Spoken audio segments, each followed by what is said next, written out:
along. So we have 2x. Let me get a new pencil. 2x over y times the fourth root. I'm going to factor the 8. Make it 2 cubed times x times y cubed. I'm going to multiply this by 1. But I want to get rid of the radical. So I'm going to write it as a fourth root. Notice I'm not putting a y over here. I see students do that. They write a y over here. Why do you need a y? If you put a y here, you're going to put a y there, and they're going to divide out at the end anyway. You just want to get rid of the radical. So only worry about that radical part. Now it's a fourth root. I want exponents that are multiples of 4. So I have a 2 cubed, so I'm going to multiply by 2 to the first power, because 2 cubed times 2 is 2 to the fourth. Here's x to the first power, so I'm going to multiply by x cubed. X times x cubed is x to the fourth. Y cubed, I'm going to multiply by y to the first power. So I'm going to multiply by the denominator by this, so I'm going to multiply the numerator by exactly the same radical, because I'm multiplying the whole fraction by 1 actually. Now we end up with 2x times the fourth root of 2x cubed y. What is that radical there? Doesn't simplify. And down in the denominator we have y. That's that one. Now we're going to multiply these two radicals together, and we'll end up with the fourth root of 2 cubed times 2, that's 2 to the fourth. X times x cubed, that's x to the fourth. Y cubed times y, that's y to the fourth. Notice all the exponents are divisible by 4.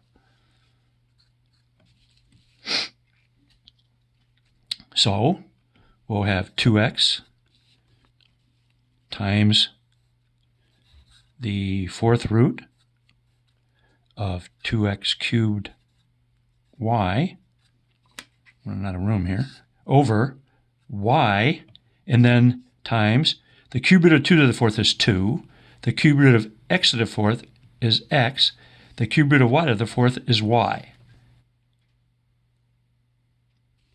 Then we'll clean up that denominator a bit. So we have 2x times the fourth root of 2x cubed y over, let's put the 2 first, times x, in alphabetical order with the letters, and y times y is y squared. And then we could have done it here. Maybe I could have, but look, the x's divide out, and so do the 2's. So here's a 2x and a 2x gone.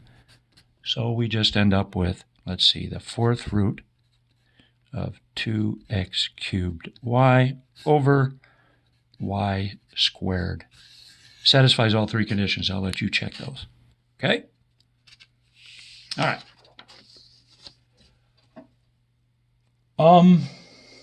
Here's another type of problem. Well, okay, here's another type of problem that we'll have to be able to do. What if we had something like this, and we were supposed to simplify? You know what? Let me make one more comment about this. You know, what I see, if I said simplify this, I might see this. A student will say, okay, I'm going to simplify this. And I see them multiplying by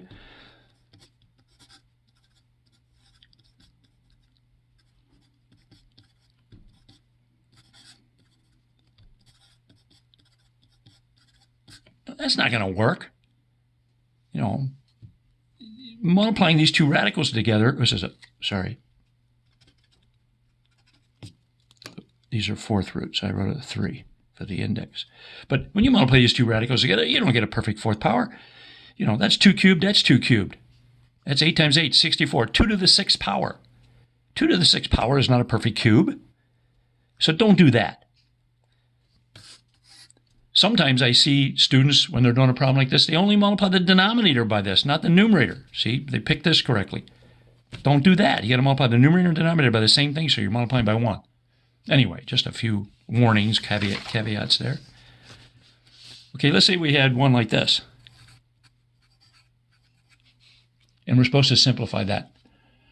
This is a little different. You might say, now this is incorrect, but a student might say, well, hey, I'll do this. Since there's a square root of 3 down there, I'll multiply by square root of 3 over square root of 3. That doesn't work. If I did this, I'd have 1 times square root of 3, which is square root of 3, over, I get to distribute this multiplication. I multiply the square root of 3 times the 2, that's 2 times the square root of 3, minus square root of 3 times square root of 3, which is 3. Notice you didn't get rid of the radical of the denominator. That did not work.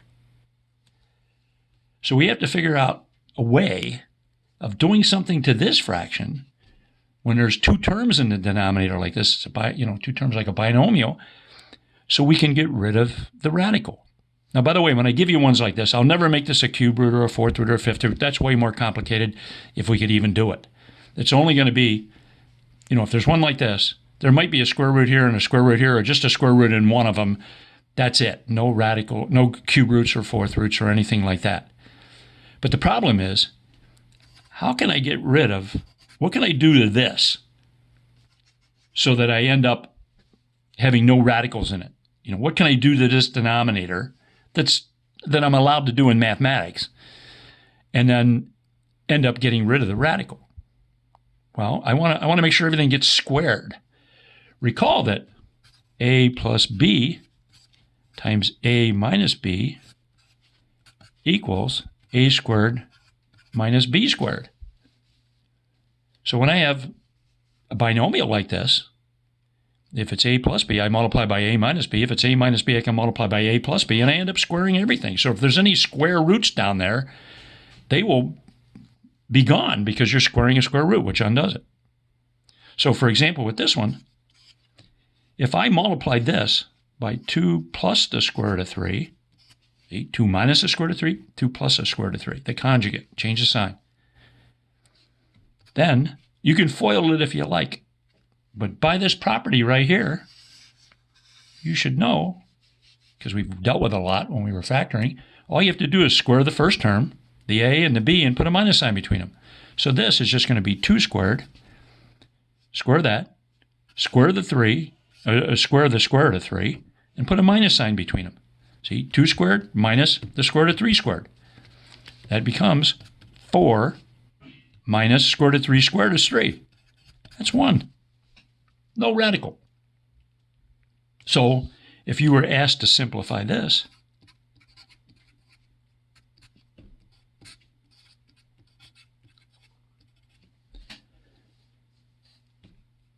you'd say you could multiply by 1 because you don't want to change the value, but write 1 in a special way. Write it so that whatever this denominator is, you use the conjugate. If it's a binomial like this, 2 terms with a minus sign, write 2 plus the square root of 3 here. And if you multiply the denominator by that, make sure you multiply the numerator, because this fraction is equal to 1. You're multiplying by 1. You haven't changed the value of the original problem. It's just going to look different. So now we have 1 times 2 plus the square root of 3 up in the numerator. And down in the denominator, we're multiplying this times this. We just did that right here. It's 1. So the answer is 2 plus the square root of 3. And that satisfies all 3 conditions of simplest form. There's no perfect square that divides 3. There's no fraction underneath the radical symbol. And there's no radicals in the denominator. In fact, the denominator is 1. We don't have to write it. Let's take a look at another example. Let's say we had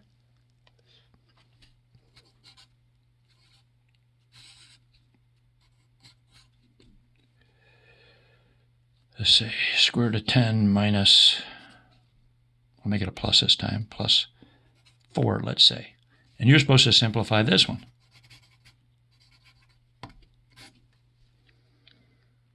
Again, it doesn't satisfy condition 3.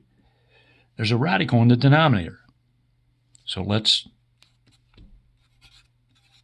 since it looks like a binomial, I can't just multiply by square root of 10 over square root of 10. That won't work. I showed you that up here. So we're going to multiply this by 1, so we don't change the value, but we're going to write it in the following way. We're going to use the conjugate of the denominator of the original first factor here. So we're going to write square root of 10 minus 4. And we're going to put the same thing up here in the numerator because we're multiplying by 1. So up in the numerator, we're going to have square root of 2 times this binomial. We're going to multiply it, use the distributive property, we're going to multiply by each one. So we're going to have square root of 2 times square root of 10. And that's just going to be the square root of 20, as you know, minus, then we're going to multiply the square root of 2 times 4, so 4 times the square root of 2, all over. Now look, the denominator is really just the square root of 10 plus 4 times the square root of 10 minus 4. That's what the denominator is.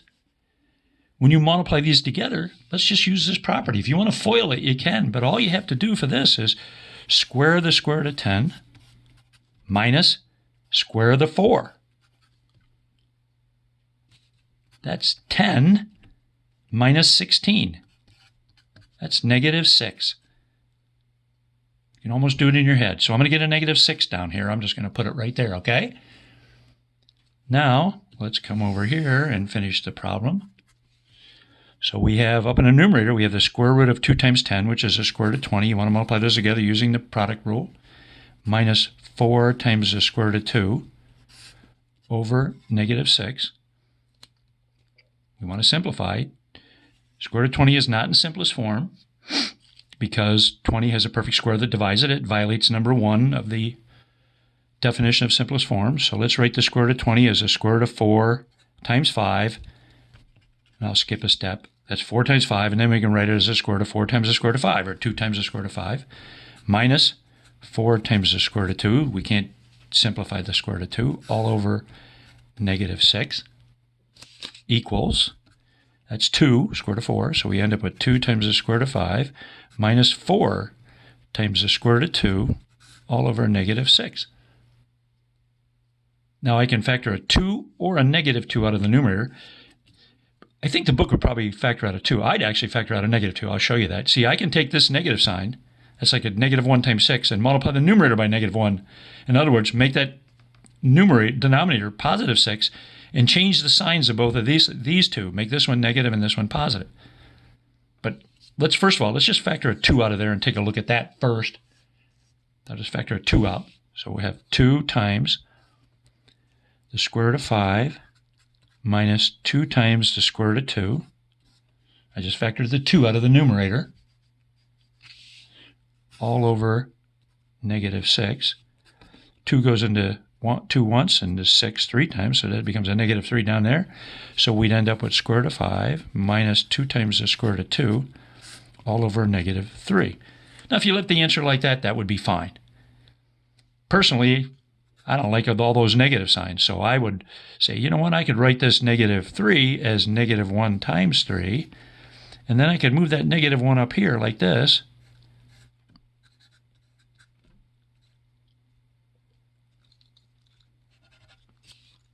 So I could, this is what I'm doing. I could just do it in my head, and you probably could too, but so I could take the negative away, because this is like negative 1 times 3. Remember, I can just move the negative sign out front, or I can move it up to the numerator and just negate it.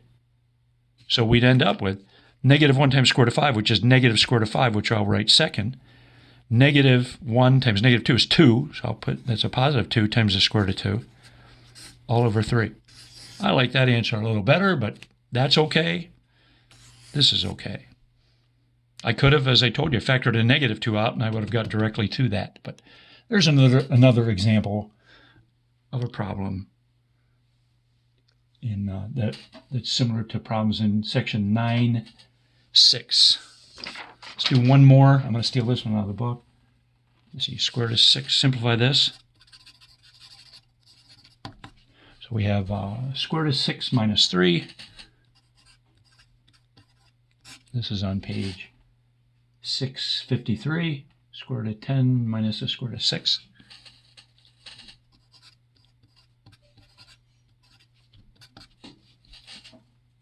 Okay, and I want to simplify that. I got a lot of, clean up this a bit. It violates number 3. There are radicals in the denominator. It doesn't violate 1 or 2. So we want to rationalize the denominator again. So we have the square root of 6 minus 3 over the square root of 10 minus the square root of 6. So I'm going to multiply by 1 again. Remember, I'm going to use the conjugate of the denominator. So I'm going to use square root of 10 plus the square root of 6 in both the numerator and denominator to multiply by that original fraction. because this fraction is equal to 1.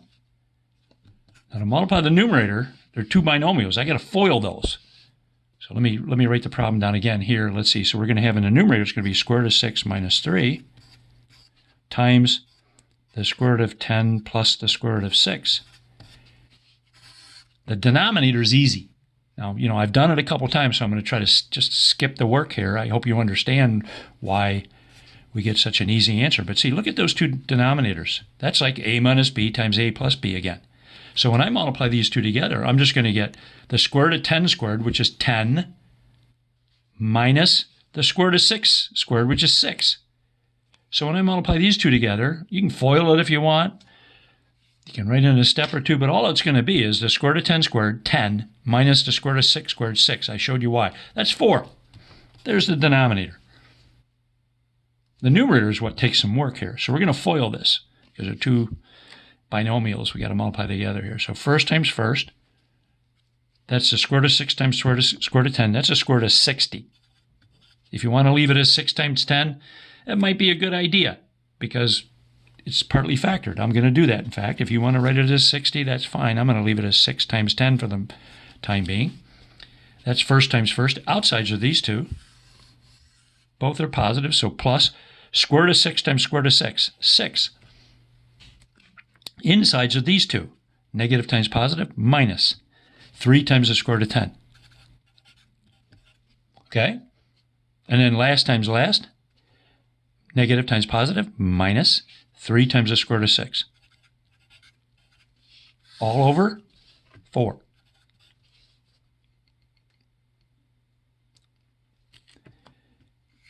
That's in simplest form, square root of 10. So is square root of 6, because no perfect squares divide either radicand there. But 6 times 10, look, 6 times 10, if I factored it, becomes 2 times 3 times 2 times 5, or 2 squared times 3 times 5.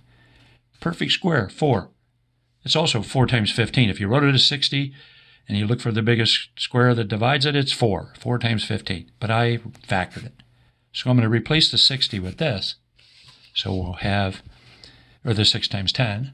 So we end up with square root of 2 squared times 3 times 5. That's this one.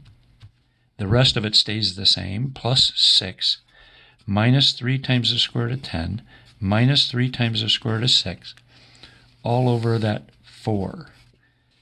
Now this, I can write, let me just change this step right here on you. I hope you don't mind, but let's see. Let's just write it using the properties that we learned. Square root of 2 squared times the square root of 3 times 5. This is 2. So we'll have 2 times the square root of 15 plus 6 minus 3 times the square root of 10 minus 3 times the square root of 6 all over 4. You could change the order of adding the stuff up in the numerator. It doesn't matter. I wouldn't care. But that's the answer. Now you try to simplify it. Notice there's a 4 in the denominator. If you could factor a 2 out of the numerator, for example, if you could, it would simplify. You can't factor 2 out of this one or this one. I see students again, like they'll divide 2 into 2, get 1, and 2 into 4 and get 2. That's incorrect. 2 is not a factor of the whole numerator. It's just a factor of this one term. That's the answer. Okay, but that's a bunch of problems from section 9.6. Let's go to 9.7. Let's see if I can fit that one in here too. Okay, 9.7 is functions involving radicals. We went over functions, so review that if necessary. But one thing we learned when we had a function is how to evaluate it, at a certain domain value. For example, now this is old stuff, but like we had f of x. In fact, I gave you radicals back even when we went over that. But if we had f of x equals x squared plus 3x, for example, and I said find f of negative 1, remember, I'm really telling, this function is really, it's just a bunch of ordered pairs. That's all it is. The name for the function is f. Domain variable is x. The f of x is like a y. X is a domain value, the domain variable. F of x is like the output, like the y. So And the x is like an empty box. Remember I showed you could put a box where the x is. So really, the rule for getting output for this one is just whatever you choose to substitute in here. And by the way, the domain is all real numbers. I'll tell you why in a minute.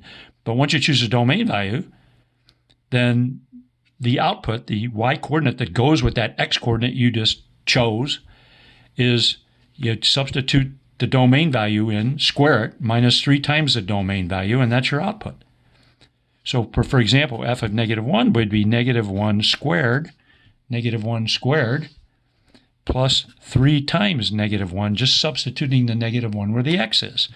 So f of negative 1 would be 1 minus 3, or negative 2.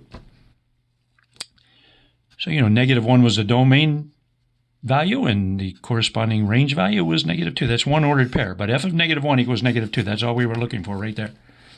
And by the way, as I mentioned a moment ago, we talked about domain.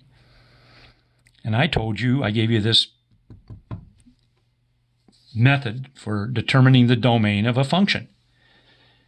The first, I don't have it here, but you have a copy of it. I think I gave you a copy, or I put it on the overhead, and I think I gave you a copy of it. In fact, I gave you a stapled copy, and it said to determine the domain, and then I had like 4 things there. One of them was, you assume the domain to be as large as possible. You assume, it's called the natural or implied domain.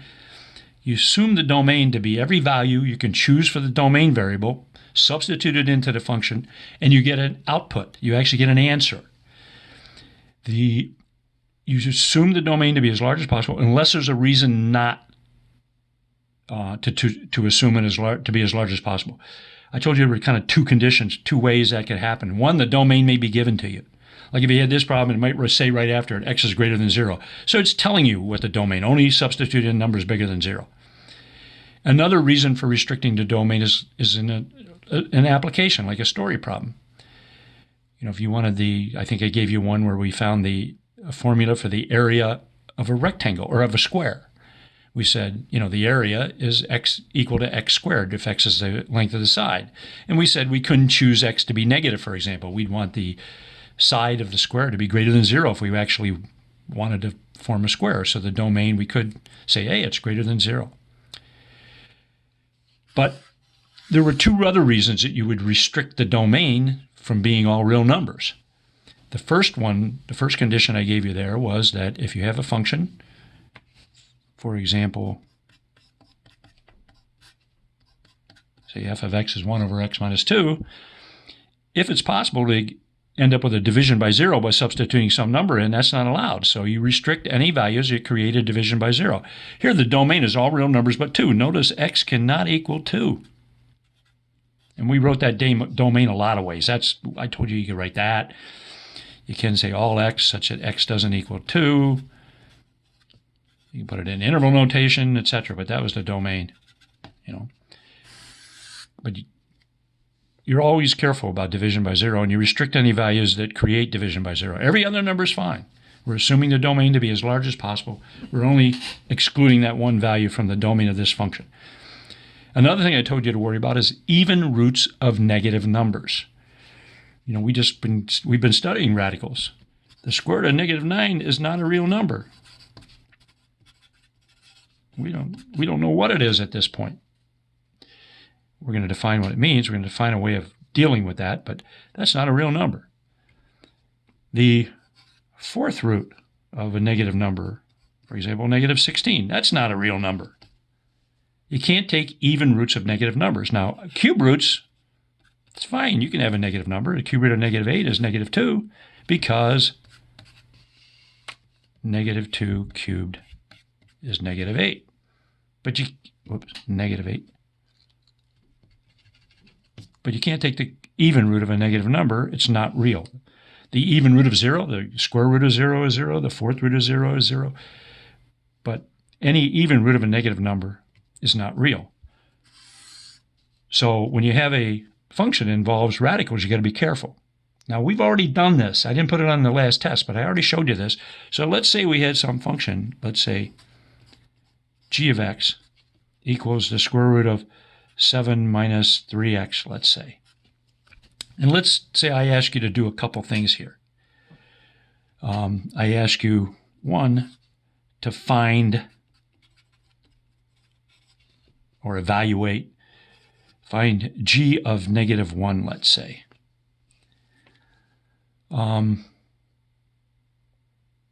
See if I can pick a number where it comes out really nice. I don't know. Let's see.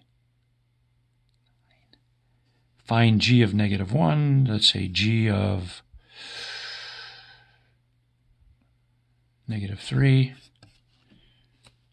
Let's say find g of 5. Let's try to find those. G of -1 means the square root, and I didn't find the domain yet. If I found the domain, you would find out. You would say, hey, one of these is a problem. But let's just say I don't find the domain right away. I just try to find these. So g of -1, I'm going to substitute a -1 in for the domain variable. So this g of -1 is 7 minus 3 times a -1. So that's square root of 7 minus a -3 or plus 3. That's a square root of 10.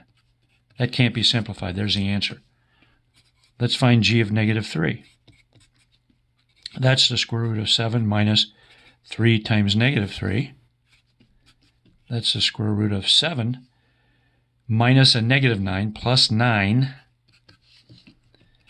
That's the square root of 16, which is 4. You simplify it if you can.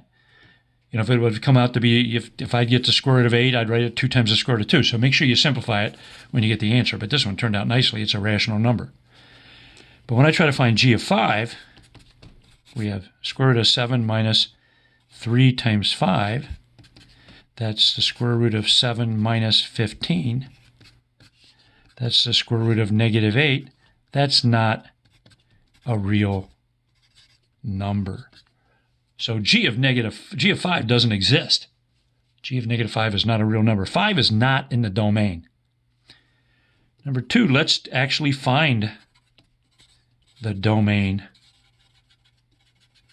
of g. Now this is a review, whether you remember it or not.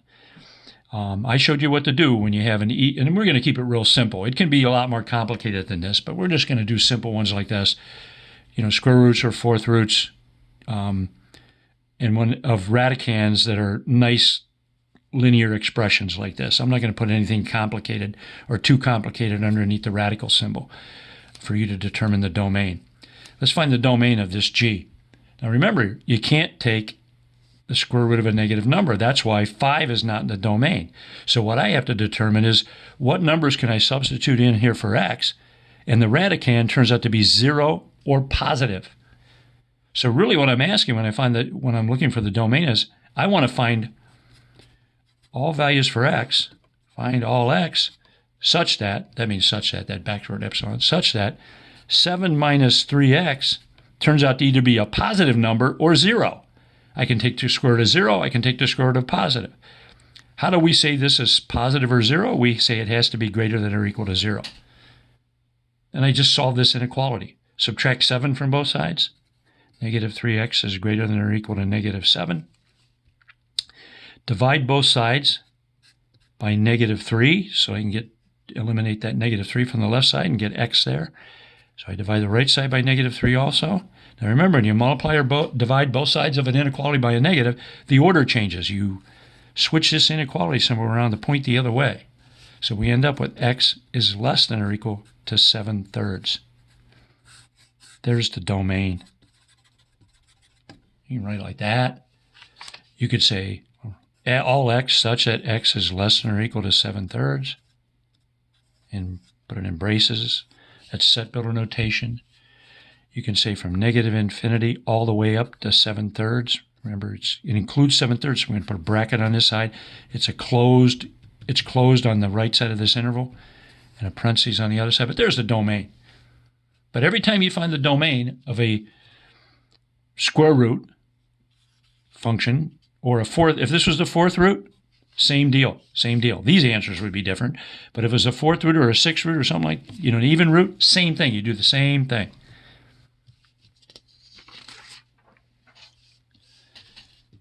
if I said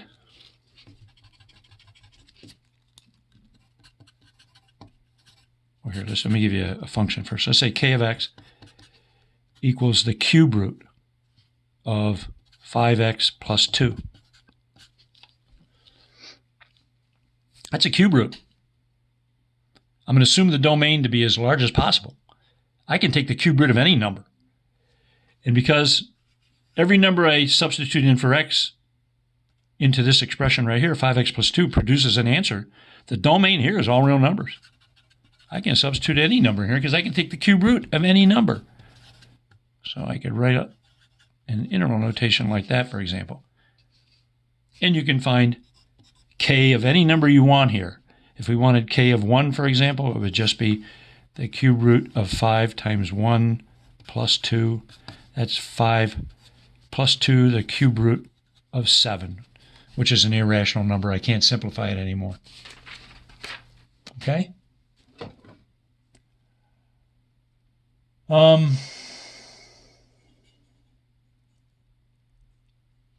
That's pretty much all we have to know in this section. This section shows you the graph of the square root of x, for example, and probably the cube root of x. I don't know that we need those. I don't think they'll be on the final, but I'll just go over them real quickly. I don't think you need to know this, but let's say I have this function, and I'm going to graph it. Graph f, or f, the square root function. This is called the square root function.